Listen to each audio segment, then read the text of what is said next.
So we're going to talk about the OpenStax Chapter 1 practice, numbers 16 through 23. These are all really related. And so you can access the OpenStax textbook for free. You can see the description in this video.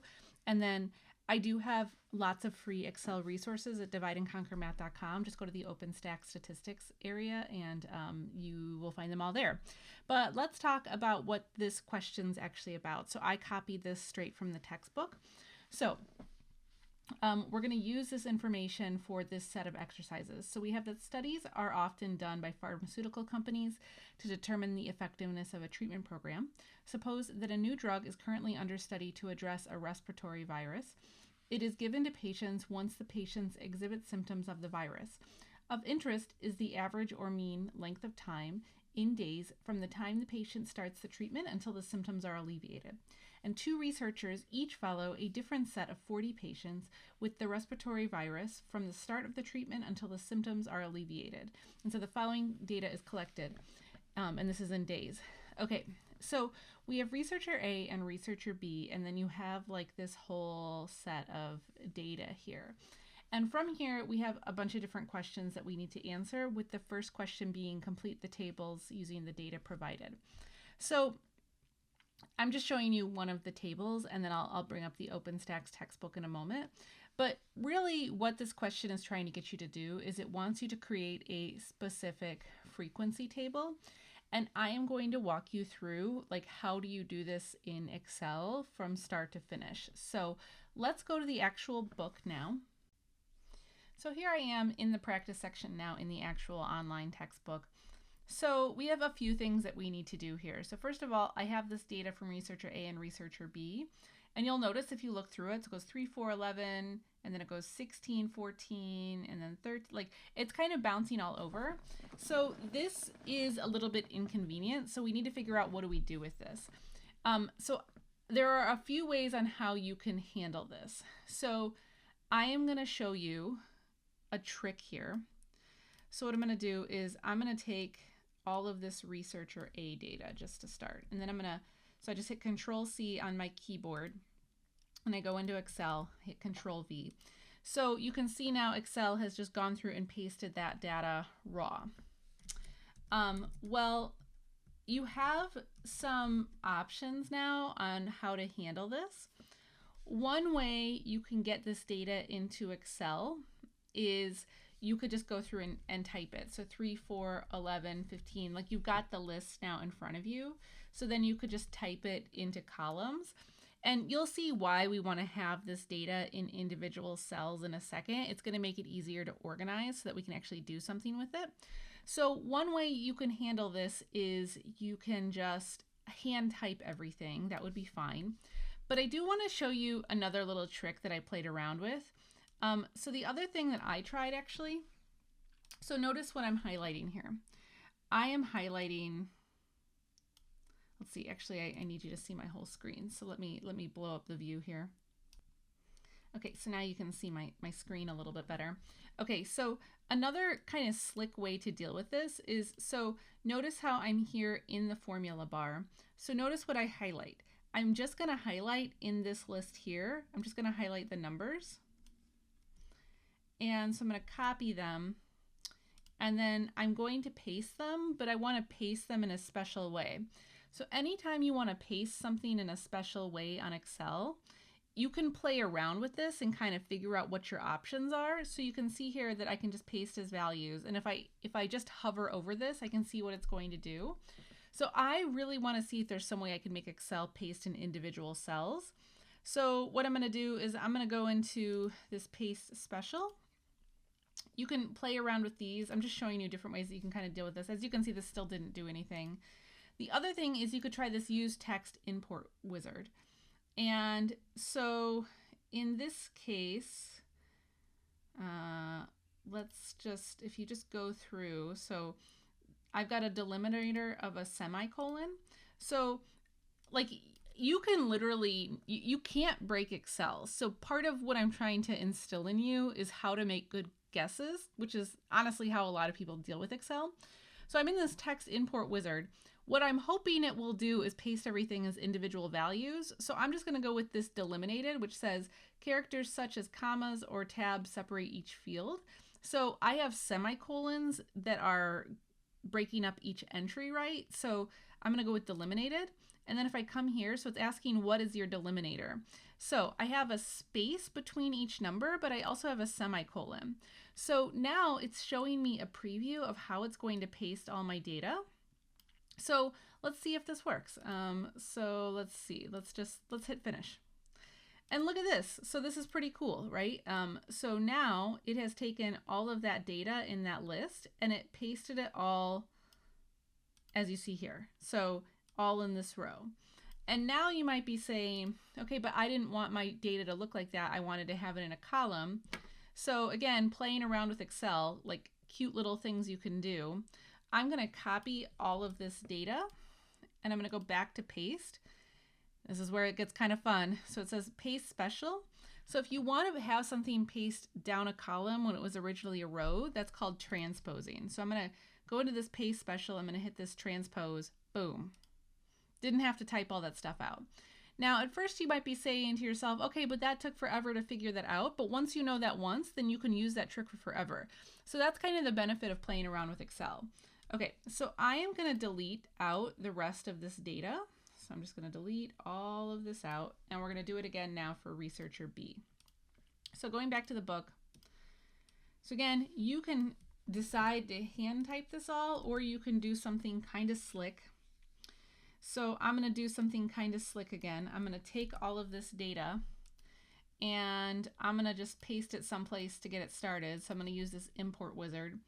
Delimited, semicolon, space. So here's what my data is going to look like in each cell.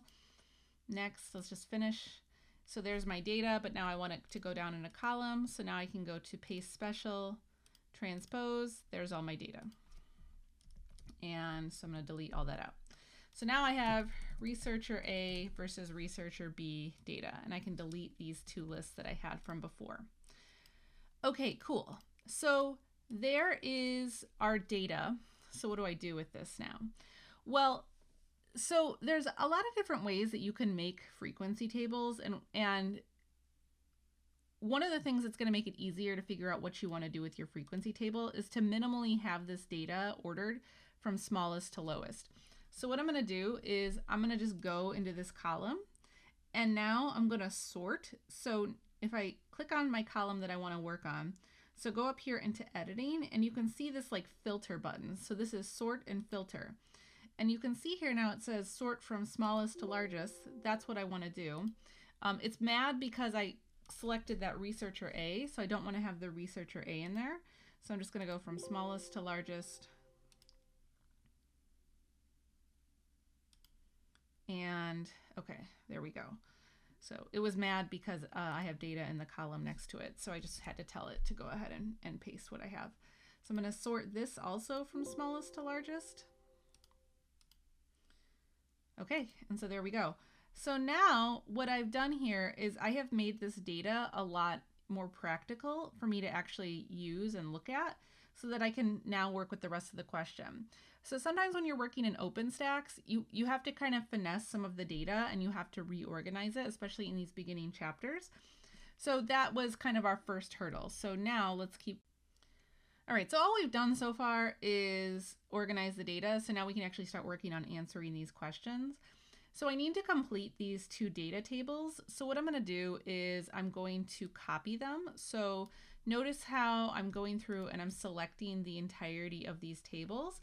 So you can just select this right off of the OpenStax website. You can just hit Control-C, and then you can go into your Excel spreadsheet and just hit Control-V. Now you'll notice that one of the funky things that this has done is it's made the formatting look all weird. So if you don't like that, you can paste special again.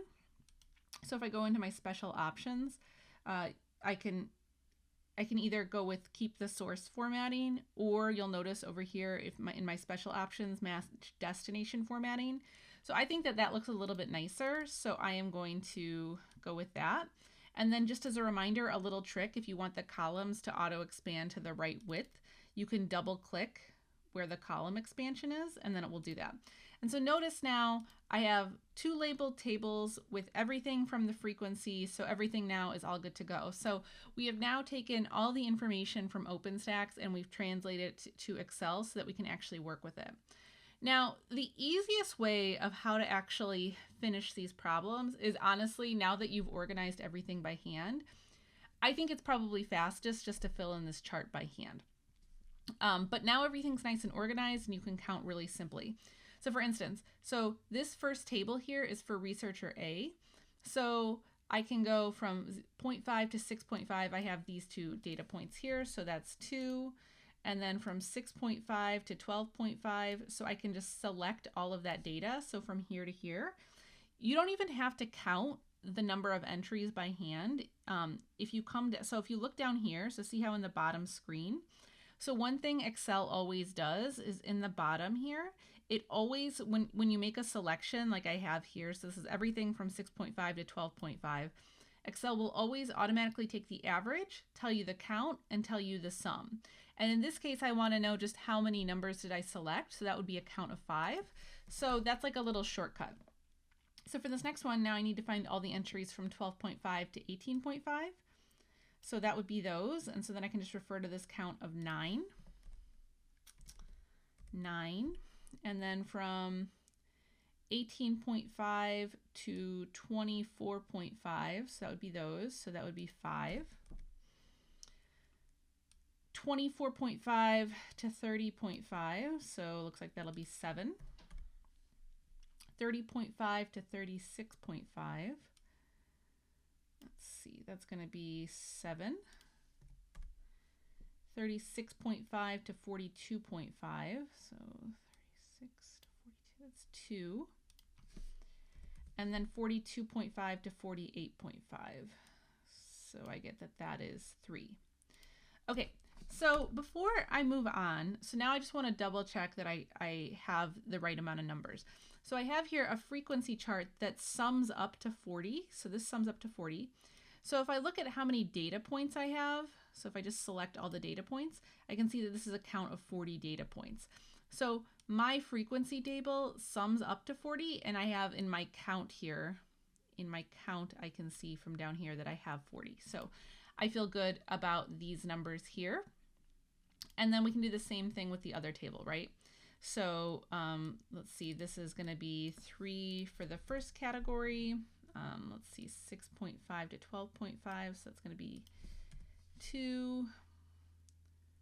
12.5 to 18.5, it's quite a few numbers in this case, so that's 11. 18.5 to 24.5, got all those, so that's 8.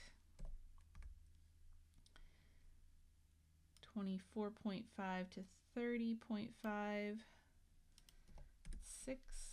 30.5 to 36.5. I get that comes out to 6, and then 36.5 to 45.5. So that comes out to 4. And so I can see these are the same number of data points, so hopefully this just sums up to 40. So I can see here, here's my frequency. I can see down in my little count down here, this does indeed sum to 40, so I can feel good about this. So now I have my two tables done. And then we can finish the rest of this with like relative frequency and cumulative frequency, and then hopefully we can answer the rest of the question. So for my relative frequency, so now I need to know my totals. So what I'm going to do here is I'm just going to put down a little sum under all of my frequencies just so I can see what my total is. So I'm going to write total researcher A here just so I have it properly labeled, and then we'll call this total researcher B, and I'll do the same sum. And by the way, like all the sum formulas and like the quick things that I'm going through, I've covered those in other videos, so I'm assuming you kind of know that. So now for my relative frequency, so I can write one formula once to drag all the way down. So this is going to be taking E2 divided by my total, and I'm going to want to lock my total. So you're going to want to put a $sign in front of the E and the 10. That locks the denominator so that you have the same denominator through the whole calculation when you drag. As a reminder, you can hit the F4 key. That will automatically add $2 signs to the last cell that you referenced.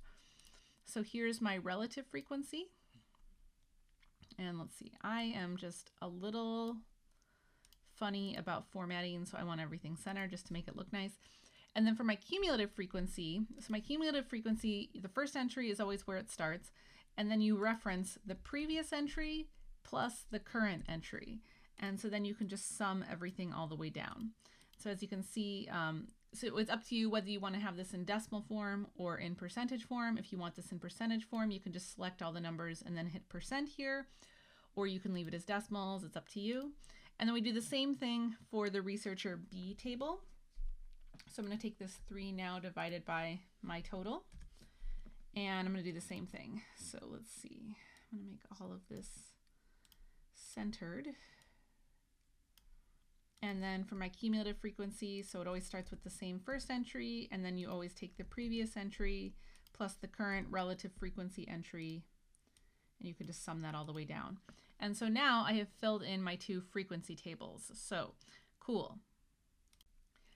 Now, when I am using Excel a lot, one thing that just makes my life a little bit easier, so I don't have an easy way to toggle between the 2 screens, or I just don't like toggling between 2 screens.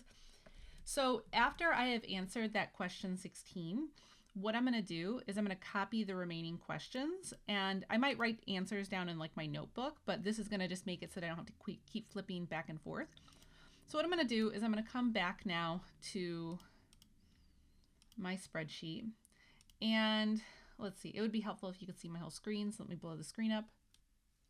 Okay, so to make it easy for me to reference what it was that I was trying to do, so I'm going to go to Insert and Text. You don't have to do this. This is just like an aesthetic thing that I like to do.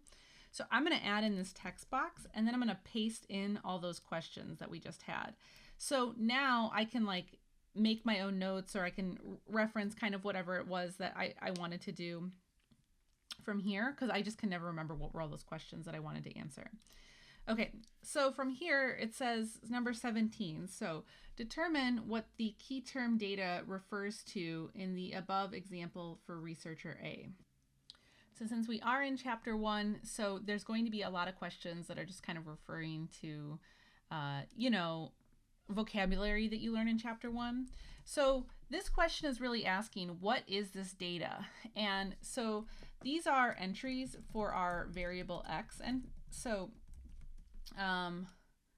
these entries are like 3, 4, 8, 8, 10, etc. So this data here, this is our key term data. That's our variable X. So 18 says explain 2 reasons why the data may differ. So I have this data from researcher A versus researcher B.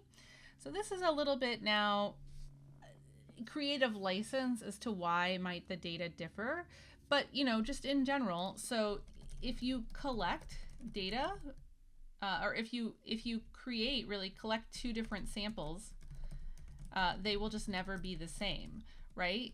This is true of all randomly collected data. That's the whole idea with it being random.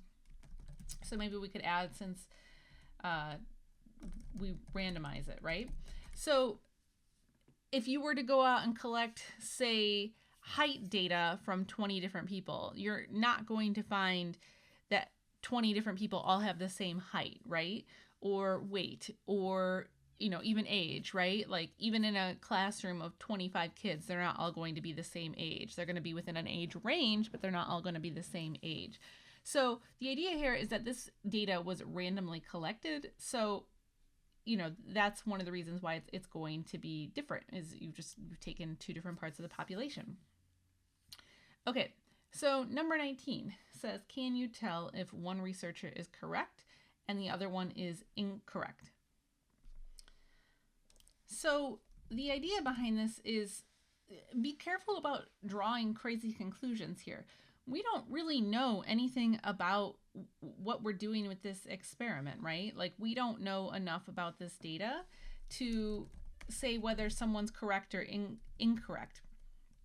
So we don't know enough to make that conclusion at this point. Now, if we knew that one researcher collected data, you know, just from like their friend group or something, then that would be problematic. But we just don't have any information to suggest that one researcher would be correct and the other wouldn't. So the next one says, would you expect the data to be identical? Why or why not? So again, looking at this, so we're assuming that this data was collected randomly, and really if you just take two random groups of 40 people, it doesn't really matter what you're collecting from them. They're going to have differences between them, right? So it would be very weird in any randomized data set for the data to be identical if you're taking 40 different people. That's true of anything. Now we have 3 questions left here, and these questions actually will not rely on us having to use the frequency table at all. They really all require us to use the book. So we have suggest at least 2 methods that the researchers might use to gather random data. Suppose the first researcher conducted his survey by randomly choosing one state in the nation and then randomly picking 40 patients from that state. What sampling method is this? Versus the second researcher chose 40 patients he knew. What sampling method is this? Okay, so as you're working through the book, it's important to remember that these questions are this whole chapter is really all about understanding kind of the basics of statistics. And one of the basic things that we talk about to get started are how you make a sample. So if you don't know the answer to this, you need to go back and reference the book. So let's do that.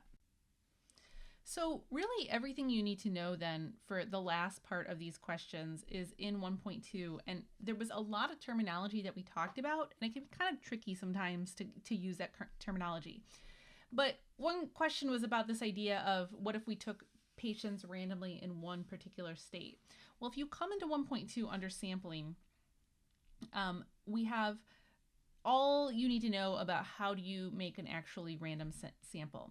So the easiest method to describe is the simple random sample. Any group of n individuals is equally likely to be chosen as any group of n individuals if the simple random sampling technique is used. So this is the idea then of what that first question was talking about, number 20, about how if you are randomly selecting people in a certain state, that would be a simple random sample. So what are some other ways that you could sample data? Well, those are also discussed in this section where we talked about stratified, cluster, or a systemic sample. So you can reference any one of those for methods of how researchers could collect data. But the question that was referring to what if the researcher just asked their friends, that's what's known as a convenience sample. So convenience sampling involves using results that are readily available. So your friends are readily available. So that would be what's known as a convenience sample. So this was questions 16 through 23, and we talked about how to set up a frequency table using data, some different tricks on how you can kind of import and create a frequency table, and different ways to use the book. So that's it for this one. If you found this helpful, consider hitting the like button. If you have any suggestions, you can always leave a comment or consider subscribing to the channel. And otherwise, I will talk to you guys in another video. Bye!